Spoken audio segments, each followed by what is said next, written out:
If you don't like complicated grammar but still want to speak English fluently, then stick around. The zero conditional is your best friend when it comes to talking about facts, habits, and scientific truths. It's super simple. Here's the deal. When you use the zero conditional, you're talking about things that are always true. Like if you heat water to 100 degrees Celsius, it boils. See? Present simple tense in both parts of the sentence. Easy peasy. So, what's the magic formula? It's if plus present simple plus present simple. For example, if you mix red and blue, you get purple. Both clauses in the present simple tense.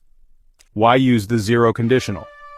It helps you talk about universal truths, like in science. If you don't water plants, they die. Always true, right? Now let's bring it to everyday life. If you add sugar to tea, it becomes sweet. Or if you touch a flame, it burns. Simple truths we all know. Want to get better?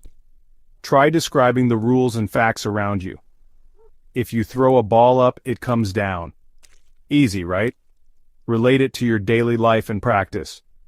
Thanks for tuning in.